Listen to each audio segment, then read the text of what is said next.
Hi అండి, welcome back to our channel.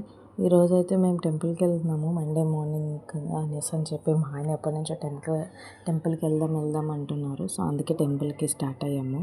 అయితే మేము వెళ్తున్నది అయితే మార్నింగే బయలుదేరాము, కొంచెం ఎర్లీగానే. పాపం ఇవాళ మా బాబుని కూడా బేగా లేపేసాము.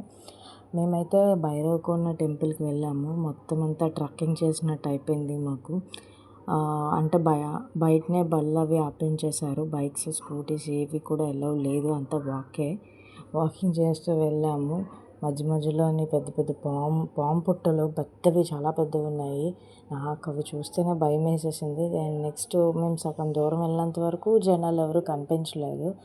ఏంటి మేము ఒక్కరమే వెళ్తున్నామా ఏంటని భయం వేసింది నాకైతే. ఇందులో మా వాడు మరీ దారుణంగా అమ్మ నాన్న పాము పాము అనేవాడు. మాకు ఇంకా భయం వేసేది అనమాట. వాడు చాలా మమ్మల్ని నేర్పించడానికి ట్రై చేశాడు, భయపెట్టడానికి. కొంత దూరం వెళ్ళాక డాగ్స్ రాగానే ఇంకా భయం వేసింది. ఒక 4-5 డాగ్స్ అలాగా పరిగెట్టుకొని బౌన్సర్లాగా వచ్చాయి.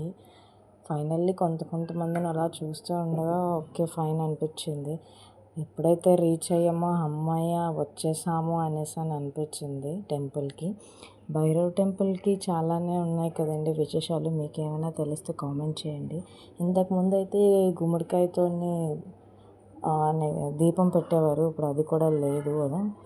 సో ఫొటోస్ అవి తీయకూడదు అనేసి అని అన్నారని మేము వెంటనే ఆఫ్ చేసేసాము. మా వాడు లుక్ చూసారా ఫొటోస్కి ఎలా ఉన్నాయి. ఈ చెట్టు అయితే టెంపుల్ పైన అలా ఉన్నది. ఓన్లీ అక్కడ మాత్రమే ఫ్లవర్స్ అలా ఉంటే చాలా బాగున్నాయి అనిపించింది.